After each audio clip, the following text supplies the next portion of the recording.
CII President, Sri Raju Memani, Director General, Sri Chandrajit Banerjee, distinguished guests, and my dear friends, Namaskar. It is a privilege to be here at the 2026 CII Annual Business Summit. This year's theme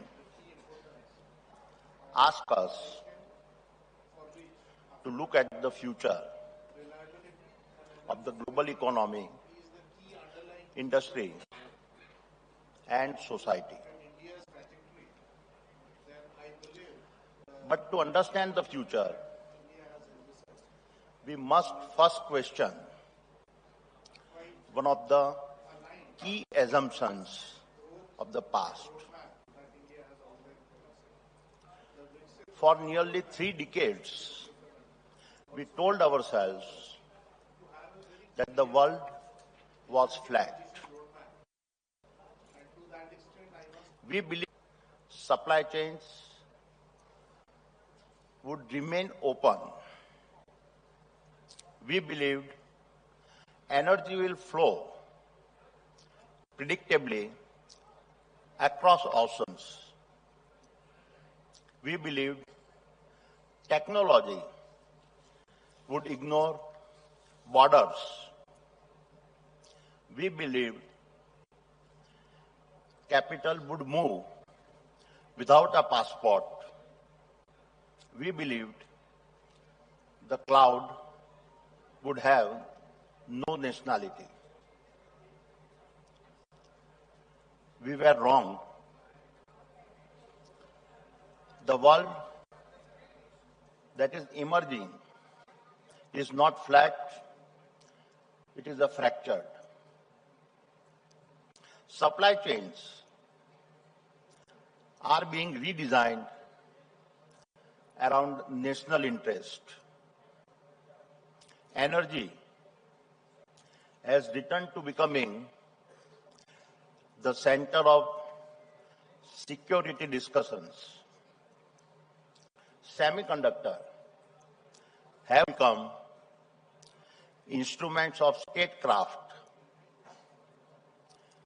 Data is being treated as a national resource. Clouds are being weaponized, and artificial intelligence is being built behind the protective walls of data centers. What has become even more obvious from the recent Middle East conflict and targeted attacks on infrastructure is that energy security and digital security are no longer independent dimensions. They are now the twin foundations of national power. And it is increasingly evident that the country that controls its energy will drive its industrial future. The country that controls its compute will drive its intelligence future. And the country that controls both will shape the century ahead. This is the new geometry of power. Friends, if 1947 was about our political freedom, true independence in the 21st century will mean owning the energy that lights our homes and the intelligence that guides our minds. This is not a theory. And the two largest economies in the world, the United States and China, have understood this deeply. Their systems may be different. Their politics may be different. Their institutions may be different. But their strategic objectives are the same. No nation can call itself truly self-reliant if it depends on others for the energy that powers its economy or the intelligence that shapes its destiny. Let me begin with the United States. The oil embargo of 1973-74 against the US was not just the energy shock. It was a geopolitical warning. Oil prices surged by nearly 300%, and the world's strongest economy, a superpower, could be weakened when its energy lifeline is controlled by others. America's response took decades. It came through research, policy, technology, and persistence. The result was the shale, oil and gas revolutions. Fracking and horizontal drilling transformed America from an import-dependent nation to an energy exporter. Today, the United States produces about 14 million barrels of crude oil per day, more than any other nation in the world. The natural gas already generates over 40. But America did not stop with a shale. It is now investing in advanced nuclear, deep geothermal, large-scale renewables, grid-scale storage, and generations of our energy technology. And not surprisingly, compute has now become the next control layer. Chips, clouds, and AI models are no longer just commercial assets. They are the factories of our national intelligence. The conversations between the US government and the leading technology companies in the US are no longer just business conversations.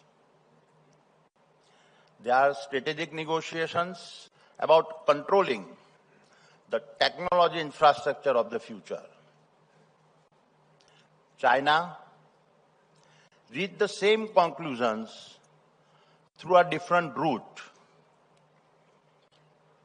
It did not have America's shale, oil and gas advantage.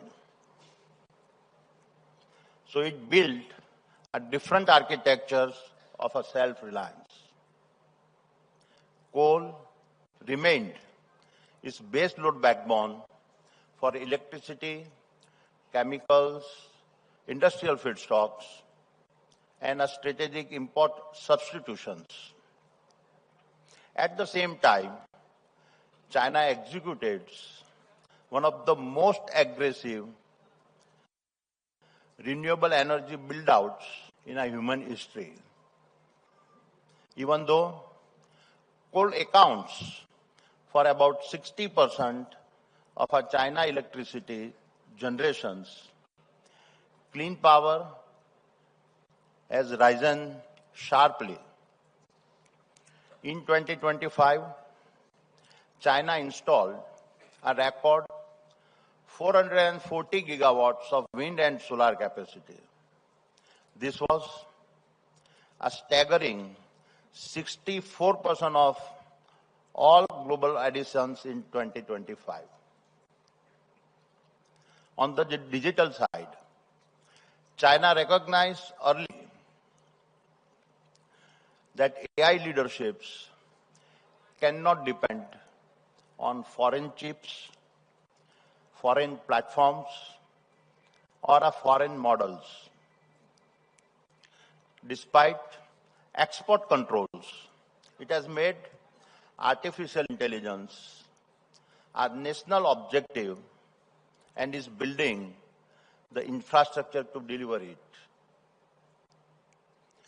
America built energy abundance and now seeks compute dominance. China built industrial scale and now seeks AI sovereignty. Energy and intelligence are now inseparable. They must be treated as national priorities. Because a nation that does not build a capability in peace is forced to pay for his exposure in crisis. My dear friends, having set this context, let me turn to India. India's path will not be America's path. It will not be China's path. But India has something uniquely powerful because we are not building for the abstract futures. We are building for a living, rising, demanding India. For households moving up, city expanding outwards, factories coming alive, vehicles turning electric, and millions of small businesses waiting to scale. India's advantage is simple. Everything we build will already have demand waiting for it. The task before us is to build the capacity that can keep pace with the demand. And on energy, India has made extraordinary progress. As of March 2026, India has crossed 500 gigawatts of installed power capacity. A staggering 53% of this capacity has been added over the past 10 years. And India is well on its way to add another 4x capacity over the next 2 decades to take India to 2,000 gigawatt by 2047.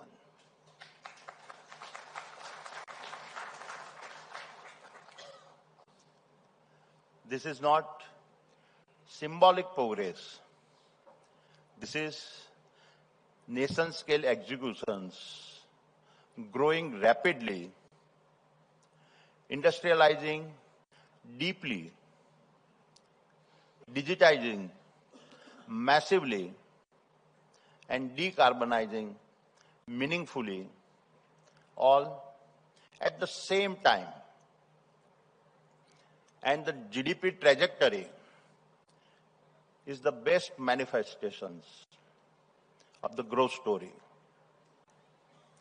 It took India 67 years after independence to become a $2 trillion economy.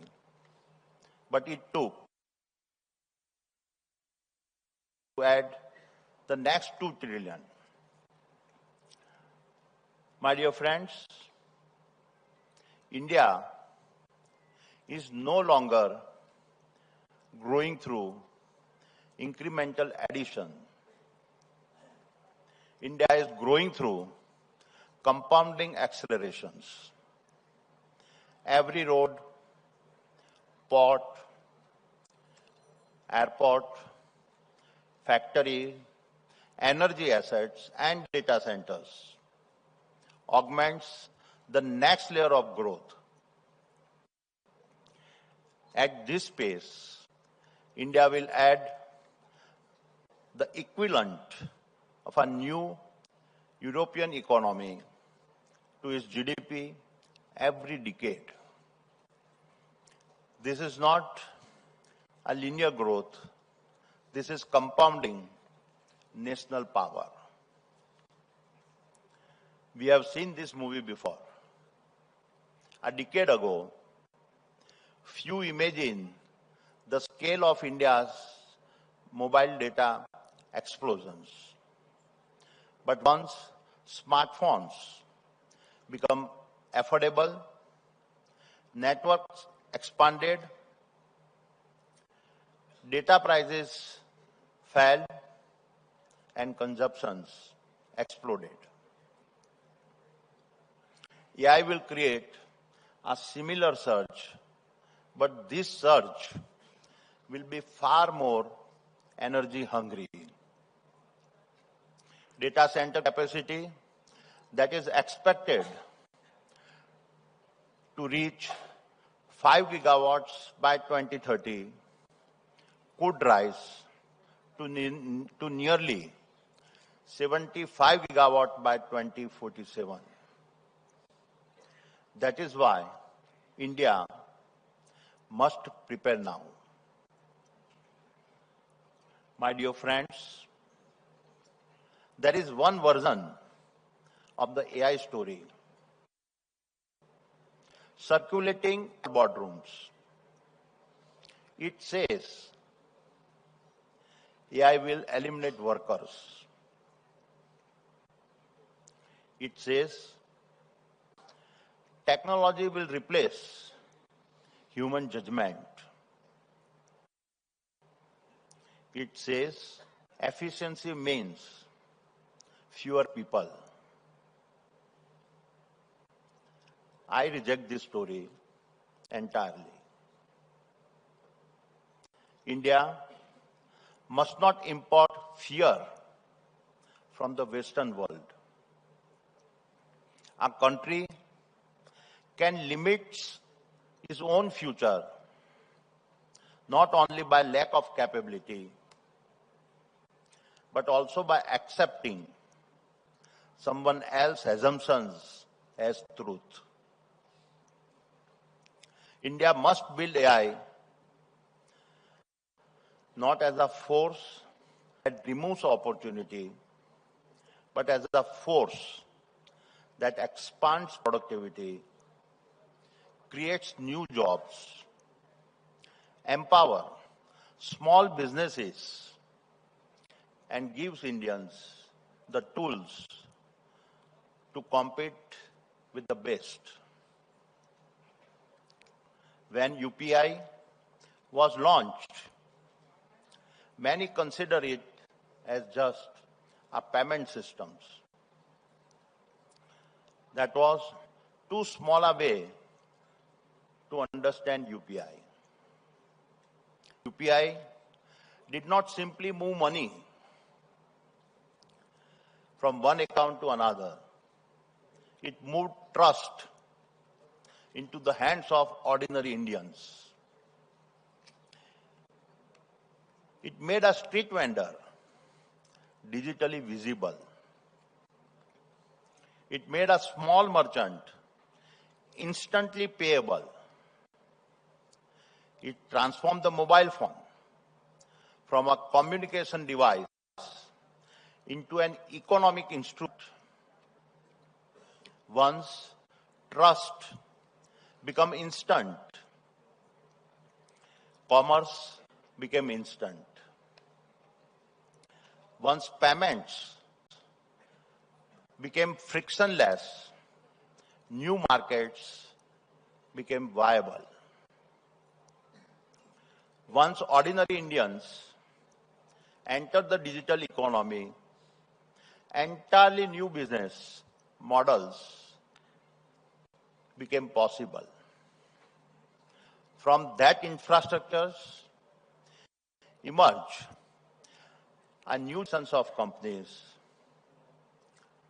Flipkart, Paytm, Ola, Swiggy, Miso, Zepto, PhonePe, and many more. Markets that were invisible become visible. Customers who were underserved became reachable. Needs become a new enterprises. AI will do the same, but at a far greater scale. It will create companies we cannot yet name. It will create a business models we cannot yet define.